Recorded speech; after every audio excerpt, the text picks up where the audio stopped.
Hey, everybody, and welcome back to the Novel Universe with your hosts, Dawn and Ashley. And we are trying to do this on YouTube this time. We'll see if this works. If not, this is all for nothing. For this podcast, first, I want to apologize for any music in my background. I have noisy neighbors, and they have decided to play their music very loud today. So, sorry if you hear that. Otherwise, we are going to be reviewing and discussing Realmbreaker by Victoria Aveyard. And before we begin, if you are new here, hi. If you are not new here, well, actually, if you are new here, I'm still on the new people.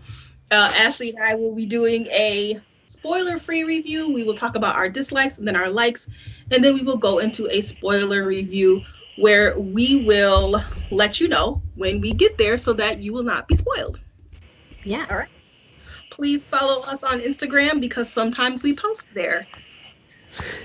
Cool. Sometimes. Very, like a few times. All right, so let's get to the synopsis of Realmbreaker. I'm going to try and talk loud over my noisy neighbors.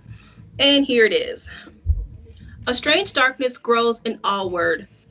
Even Coriane on Amarat, I don't know how to say any of these names, can feel it. Tucked away in her small town at the edge of the sea, she soon discovers the truth. She is the last of an ancient lineage, the last hope to save the world from destruction. But she won't be alone. Even as darkness falls, she is joined by a band of unlikely companions, a squire forced to choose between home and honor, an immortal avenging a broken promise, an assassin exiled and bloodthirsty, an ancient sorceress whose riddles hide in eerie foresight, a forger with a secret past, a bounty hunter with a score to settle, and together they stand against a vicious opponent, invincible and determined to burn all kingdoms to ash, and an army unlike anything the realm has ever witnessed. Yes, you heard it, folks. There are like 20 characters in this book. Oh, man. Okay. All right, Ashley. We do not know what we rate the book. We do not talk to each other. So this is all going to be new to us as well as you as to if we liked the book or not. So Ashley, what did you rate Realmbreaker? Oh my gosh. Okay, I rated this book like a 2.53. I'm sorry, 2.53? Like between a 2.5 and a 3. Yeah. This was not a favorite of Ashley's. Yeah, Ashley is the fantasy architect, so I'm interested to hear what you thought of this world, which is quite big, by the way. Yeah. Mm-hmm. Well, I gave it a 3.5. So usually we flop. Usually we flip, and I'm the lower end, and you're the higher end. Yeah. So this is interesting. Yeah. I guess 3.5. This book was not something that I wanted to get back into reading, unfortunately. Okay, so Ashley has certain stipulations, like Dawn has certain stipulations, and a lot of mine were not met. This was a book that I had a really hard time getting back into, and I think it might have been because of how dense this world is. You can't just pop out for a hot second. You got to just keep trudging along, because when I would like have a longer reading period, I would be okay, but then if I got out of it to get back in, I just lost all sense of to keep going. So. Yeah, considering that I skip read through the second half of the book, and I still gave it a 3.5. I did not. If I would have skip read, maybe I would have had a higher rating. Yeah, I totally skip read this book. Okay, so what we're going to do is we're going to start with our dislikes, but we're going to go through the characters first because there are so many of them, and we're going to talk about them individually without spoiling anything. So let's start with, the main character. I was calling her Coraline. I read the book, and I was just saying everybody's name wrong. And I don't know if you do this, but when I read a book, and if I say the person's name wrong the first time, that's it. It's going to be that. It don't matter. It's going to be that for the rest of the book. 100%. But the main character that we follow, who's supposed to be like our main person, is Coriane. she's an Amarat. Apparently, that's how they pronounce that whole thing. She's like the last of this ancient lineage, you know, the last hope, last Jedi style girl. I thought that in the beginning of the book with her and her mother, the dynamic was good. But then once that ended, I did not care about her. She was pointless. Yeah. She's kind of flat. Yeah. They only needed her body because she has the bloodline. They didn't really, if they didn't need her body, then she wouldn't have been important. And I don't feel like that's a good thing. Yep. I have some other things that I want to say on that once we get to the spoiler part, but yeah, it was, she was not your average, like, last hope of the world, if you will, which could be a good thing or maybe it's a bad thing, but she's not a rememberable character because she doesn't she doesn't have that amazing aha moment. There's constant strife where she's like, I don't know what they need me for. I don't have any skills. Like, they could just, like, I don't know how to do any of this. They're just carrying me along like dead weight. So that's the vibe I got from her, which was not good. Because I feel like we're supposed to like her. Oh, we are. We're supposed to root for her. But I wasn't. I think I had more feelings towards the squire than I did her. Like, because his story is, like, super just tragic, sappy, like, not really the guy that is the hero in every story, even though he's striving to be the hero, but he just can't seem to get there because his past is, like, what's holding him down. I also thought he was dead weight because he had something important, and once they got it, why is he here? I kind of like what you said, that he has something to prove, and that kind of made me like him more, because if you hadn't have said that, he would. I think he's just a love interest for Yang. Well, the next one we have, who is it? Dom, the immortal, the elder, right? Which I don't know what the heck all that means, because he said it enough times. I'm the Prince of Iona. I'm the Prince of Iona. I'm like, dude, if you say that one more damn time. And you're hard to kill, we get it. You're immortal. Oh, man. Once again, he was kind of a waste of space. I put in my notes that the only reason why they seem to need him is because he's the muscle, if you will. But we have Sorsha for that. I don't know how to say her name. I'm calling her Sorsha, the assassin. That's what she's there for. So why do we need him? He's dumb. He is dumb. And I listed all of his dumb moments. He doesn't know what. Okay, so towards the end of the book, somebody is captured and they have, like, shackles.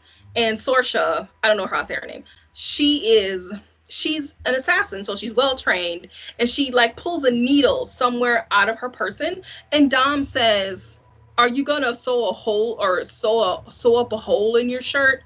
No, dumbass. She's picking the lock in her shirt. He's supposed to be the smart one. He's supposed to be the brains of this whole entire thing. And then there were moments where I was like, "Are you dumb?" It's almost like, because I feel like Sorsha, the assassin, I feel like she's his love interest, and so she, like, literally makes him tongue-tied and stupid because he doesn't know how to act around her, because I feel like all of his dumb moments are when she's around, and he's always like, "Oh, if she would just die in the middle of the forest, it'd be fine. No one would be, looking for her, yada, yada." I have something to say about that, but I'm going to save that for my dislikes. Do it. I'm going to say it. Okay. All right. Who's next? Sorsha. Okay. Sorsha, her mysterious backstory was far more interesting than her in the moment. They just kept hinting at all this amazingly mysterious stuff. And I'm like, but nothing was answered. I No. was doing skip reading. Was anything answered? No, nothing. I think we learn like what guild she's been exiled from, but we still don't exactly know why. She's like in the epitome of someone who's like really smart, but super bloodthirsty and is kind of just letting her revenge get in the way of her wits. Because she has these moments, which we can talk about in the spoiler part, that you still are, that you're like, oh, well, she's not the dumbest bulb in the box. Like, she really is smart in what she's doing and her reasoning behind it. But we never find out what the why. So you're left guessing and trying to pull out her character and her personality traits and why this is the way that it is. And there's just no connection to it. Next one is the witch, which is Baltic, right? Is that how you say her name? Baltic? Yeah, who cares? She's just Dumbledore. And the worst part of Dumbledore, because she's the Dumbledore knows all the answers, but makes Harry figure it out on his own. Just tell us already. Stop with these rules already. Just say it. You're like, she's worthless. Just drop her off like old baggage somewhere because she ain't gonna make it. Let's go to Erida. Are we going to Erida in the spoiler? Well, she has her own chapters. We'll just say that she is the queen of Alward. No. Alward? Alward is the whole thing. She's the queen of Galland. Yeah. Okay. We'll just say that because she's got a lot of spoilers, so we won't talk about her. She's a dumbass queen. That's all I'm going to say about her. Let's get into dislikes, which that was like the characters. I basically just said all my dislikes for the characters, so I don't have to do that. Okay, so here's my biggest dislike of this book. Aveyard makes an attempt to write an epic fantasy, because that's what this is. It is kind of a Game of Thrones, a Lord of the Rings, like huge epic fantasy, but I don't think she's a good enough writer to do it. She tried very hard. I don't think her writing capability can handle this world, unfortunately. Yeah, my number one dislike for this book is that there is so much of a lack of character development and world development that it really it creates a big problem with connecting to the story. And for me, plot-driven books can be done really, really well if the plot itself is complex enough for us as readers to follow. When you're trying to mix in 7 different characters and their POVs and their little backstories that you don't really get anything of, you're kind of just left like wanting more. I was never satisfied when I was reading, and that was my biggest qualm with this book. I have no connection to any of these characters except for one of them.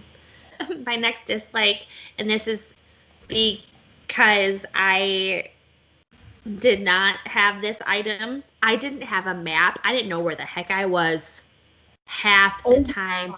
This world is so big. It is so big. And I had no map. Could not tell you how far, they were traveling, how long the different distance was. I listened to a booktuber who was explaining, she's like, oh my gosh, this map is so helpful because you could see how long it took them. And I was like, wish I had it. I wish I had it. It didn't come with our. No. Aveyard does this thing, and this kind of goes along with the thing. She does this thing where the character is told some very important information, and they believe it immediately without question. I hate that. You have an almost 600-page book. She can ask a couple questions. It's okay. I hate that. You've got room to grow. Yeah. I also, this is a like and a dislike. So there are several adults in this book, and there are like over 30.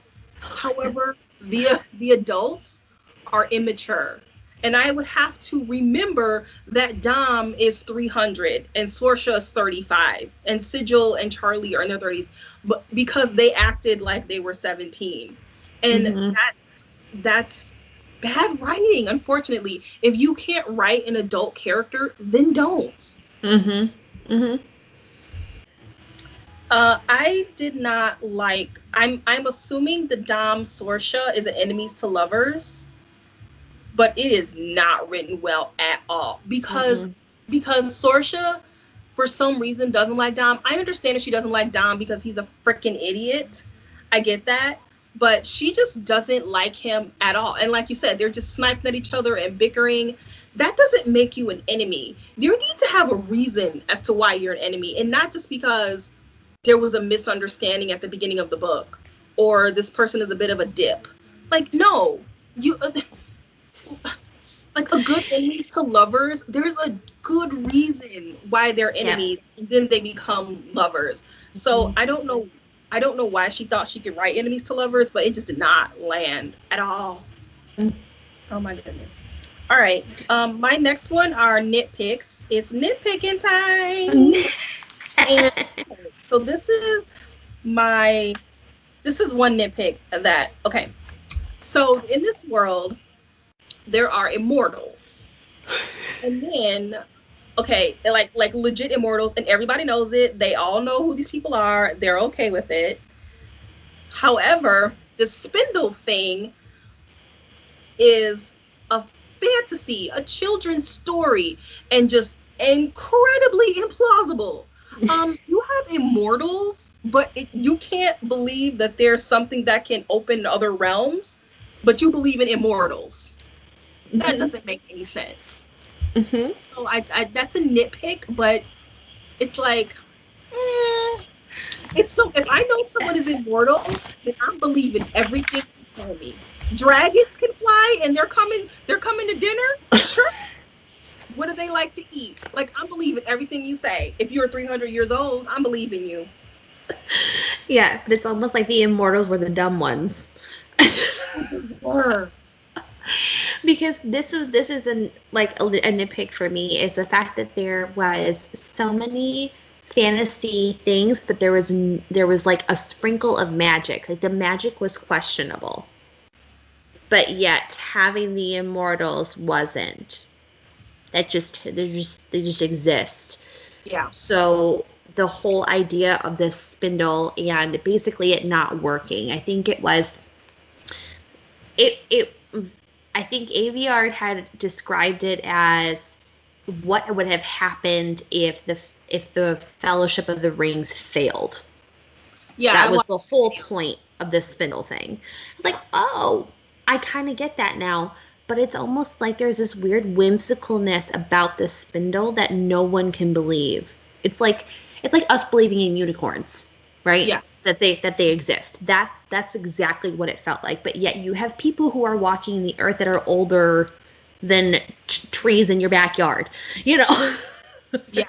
So there was just this weird disconjointedness that it bothered me so much. And then the immortals came from a different realm. Yes. How do you think they got there? Yeah. They just fell from the sky? No, dummies. They came through a rip in the earth. Like, how do you think they got there? A spindle. It doesn't make any sense. Okay.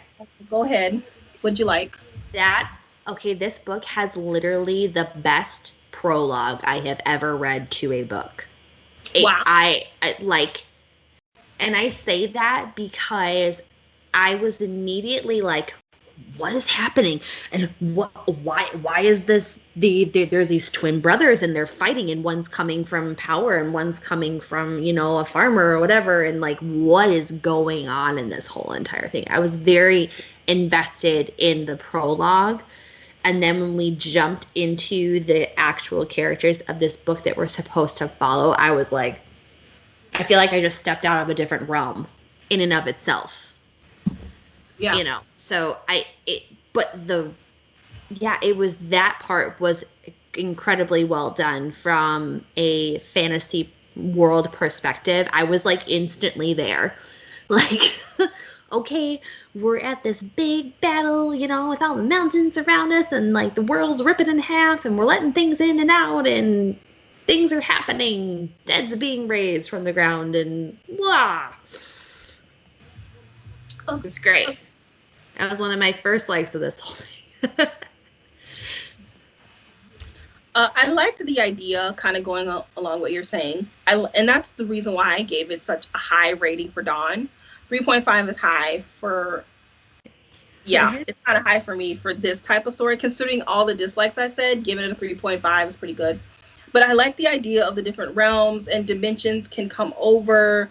I like that it's a very simple plot that they just need to stop the spindle. You know, it's very simple, which I appreciate. I like a good simple plot, and then the rest of the stuff is complex. So I did like the idea of it. And there's other things in this book that I liked that we can't say in the spoiler free. But I like that she kind of tried to do something different by putting adults in her book, which I thought, you know, because usually these YA books, these teens are 17 and yet they know how to do everything with no adults around them. But in this book, she has adults in her book that kind of help them because that makes sense. And she tried to do something different. She tried to write against trope. So I appreciate the attempt far more in this book than I would any other book. Yeah. I actually really enjoyed the fact that this book is like super diverse. And I say that because a lot of the characters come from very diverse continents and backgrounds and stories and stuff like that. So I appreciate the diversity that was spread throughout this book. Because she would explain those really well. Like, I knew what people looked like. And, you know, to the best of my ability as someone who conjures characters in her brain. Yeah. But I enjoyed that it wasn't just one simple, like, continent that we were on. It was multiple continents that were on and floating through. That was my second like. That was kind of, I mean, I'm pretty sure Game of Thrones is not the first world to do this, but that did kind of remind me of Game of Thrones because the farther north you went up, the paler you were, and the farther south you went, the darker you were. So that's in Game of Thrones. I'm pretty sure other worlds do that too, but that's kind of what it reminded me of. But anyway, I liked Erida. She was my favorite character in the book. She wasn't in it enough. I would have I honestly, if this book was about her, I would have enjoyed it far more than what I got here. Yeah, no, 100%. I agree with you. She was literally my favorite character of this whole entire book. And when her POVs would pop up, I was like, yes. Yeah. I ate them up. Her whole story I ate up, and we can get to more of that in the spoiler part. My next like is that I really enjoyed that the Chosen One didn't know everything out of nowhere. Like that Aveyard definitely went against trope in that particular aspect, because usually a lot of these Chosen Ones have that aha moment where all of a sudden they know exactly how all the pieces are going to fit together and how they're going to save the world from ruin. And the Chosen One in this book literally does not have a freaking clue what to do, ever. They're just going along with the flow because they know that they're needed.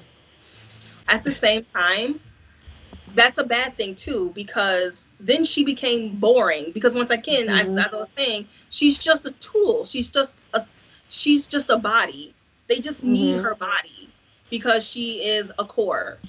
Yeah. But at the same time, she doesn't know everything, which is realistic. So it's kind of a catch-22.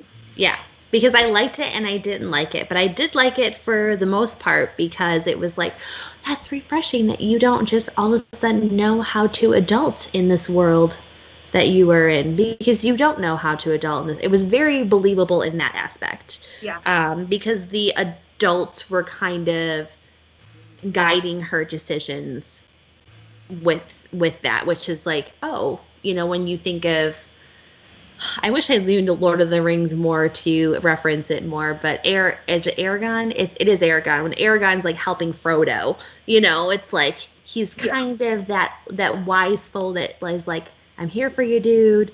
You go do it. It's fine, but I will take care of it. You just do this one little thing, which is to throw the ring into Mordor. Anyway, so I did really like that part. The last thing I liked was she did have some pretty good quotes. I think I got 3. One of them I didn't realize was the tagline, "A king of ashes is still a king." Oh, I wrote that too. Good. Yeah. My ambition is stronger than my shame. I thought that one was pretty good. And then Corey, whatever her name is, I was calling her Coraline. She has mommy issues because her mom is a pirate and she's tired of being on this land. She has the pirate life in her blood and she wants to go, but her mom is like, of course, being protective and letting her know we are a bunch of murderers and thieves. We're not good people. You're a good person and I don't want you a part of this. But of course she's 17. She doesn't see it that way. And so when her mom leaves and her mom's like, you cannot come with me. She says, at least my father was good enough to abandon me once. You've done it 1,000 times. I was like, well, there you go. That's some of her relationship right there. So she did have some good quotes and good lines that really made you think. And they were like good themes. I think these quotes kind of meld into several themes that you could kind of pick apart, which we're not going to do. But sometimes we're not going to do that. Yeah. I had a quote that's, I think Dom says it. Sorrow is a mortal endeavor, and I have no use for it. Yeah. Like this book was. I applaud Aveyard in that aspect. I feel like I haven't heard these taglines before, or these like "woe is me" moments or aha moments. So I applauded that because I was like, oh, she would have these little golden nuggets in there, and you're like, that's brilliant, Let's see, and the villains. This is my last little thing. The villains in this story were super enticing. I wanted to know everything about them. And usually I'm not like the person that's like rooting for the villains to win, but I was definitely rooting for the villains to win in this book because I had more information on them and they were more likable characters. Yeah. I love a good villain. Yeah. If a book has a good villain, it's like, yay, I'm all for it. If the villain's bad or it kind of poops out at the end, I drop stars immediately. But yeah, this book has a couple of really good villains, and I'm excited. I won't be reading the next book, but maybe I'll listen to some booktubes that'll tell me. I don't like this book enough for book 2. It's just too long, and if I have to follow Sorsha and the band of merry thieves, I can't.